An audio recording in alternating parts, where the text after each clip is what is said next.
Really great being with you today. We got 2 more days. We got Christmas Day. I just look forward to Christmas. It's a great time of year.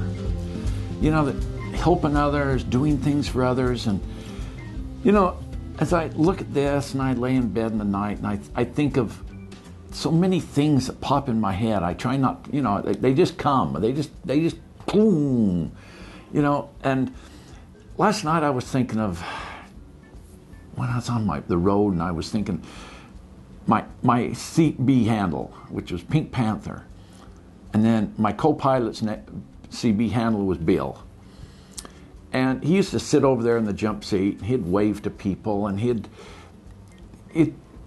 wasn't much of a talker, but he used to want to help me.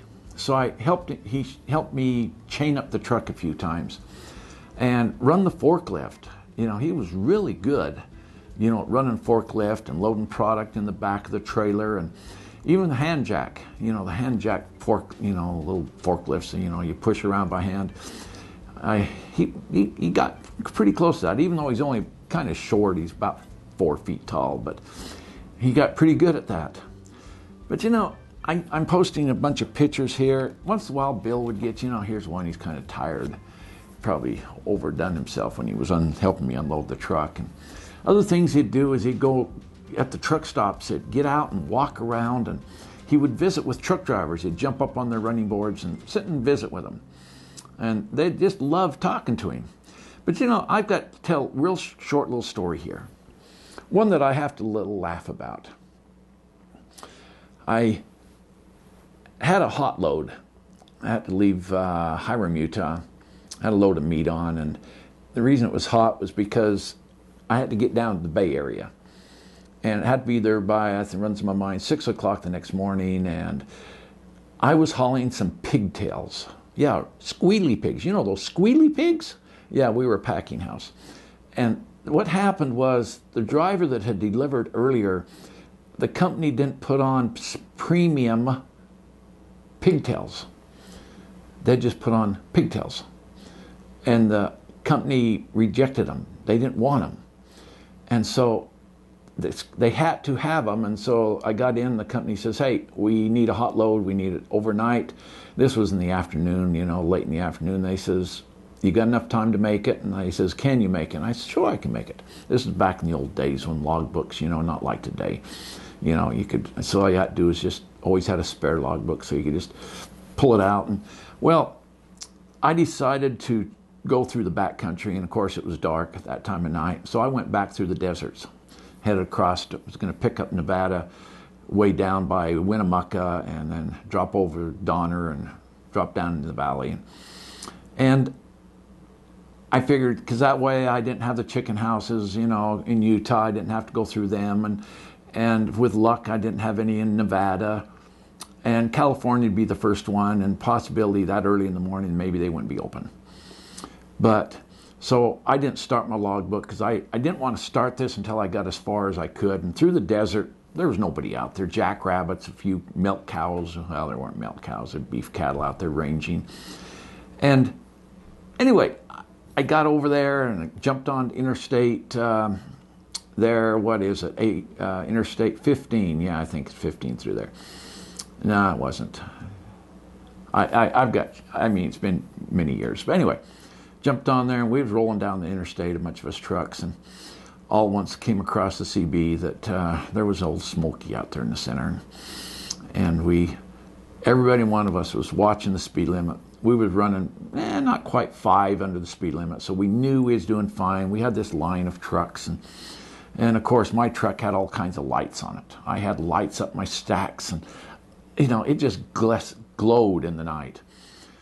And so we went on down the road, and all at once there's old Mr. Smoky out there in the center, out there in the bushes, hiding from us, and every one of us knew he was out there. But all at once he flipped his lights on and came up on the freeway, and out there in that hammer lane, and he was after probably me. And I was right. The other driver says, who's he after? We're all doing the speed limit. I said, yeah, he's probably after me. I'd had this problem before because of all the lights. And sure enough, he pulled me over and he came walking up, and I knew I was in deep trouble, real deep trouble. I don't know if how many of you remember that TV show years ago when, I can't think of the kid, they drove motorcycles, two police officers, and they had the gloves with the fingers cut out, you know, they just had and this movie star, he was darker complected, you probably knew who I'm talking about. Anyway, here he came walking up the side of my trailer. I saw him in my mirrors, and I went, oh no, I got a cop with an attitude. And I was right. So he stepped up on my running board and wanted to see my driver's license, all this normal stuff that they want to look at. And I went, okay. So he looked at it. And I told him, well, here's my logbook. It's not up to date. And so, okay. But he stuck his head in my window and tried as far as he could. He says, I see you've got a rider. I said, yeah, that's Bill. And he says, have you got any more riders in there back in that sleeper? I says, nope, just Bill. He looked and he looked. And he says, well, I'm going to write you a logbook ticket, which was fine, $50, you know. You know, the load was worse than the company will pay for it anyway, so, because I was running this hot load for him. And he kept looking at Bill, and anyway, jumped down off the running board and left. You know, I went on down the street, highway a little ways, and I just got thinking, you know, I think he thought Bill was a real person. Okay? Because I had Bill all dressed up, and you're going to see pictures here, you know. And during the night, and the lights in the cab were dark, you know, and everything. So I really do. I think he thought Bill was a real person. And maybe I had a whole bunch of Bills back there in the sleeper berth, you know. But anyway, that's kind of a fun little story I had. You know, it cost the company $50, but I got the pig super cream and pigtails to into the Bay Area, and the guy was pretty happy, not totally happy, you know, but because he didn't get his prime pigtails the first time. But those are little stories that we have on the road when things go on, and we have great stories to remember. And that's what this whole story is about. That's the whole thing on building, is those great stories, your stories, my stories, things that make us, that's fun in life, not just driving that truck down the road. You know, that can get so boring, mile after mile after mile, watching the fence posts or the white lines go by. You know, we have to have fun with it. And people like Bill made my life a whole lot better. Anyway, I'm Steve Allen, and you have a great day. We're starting in 2018 in another week. Wave to me on the highway. I'll be out there somewhere, cruising the boulevards. Anyway, see you later, and I'm gone. Bye.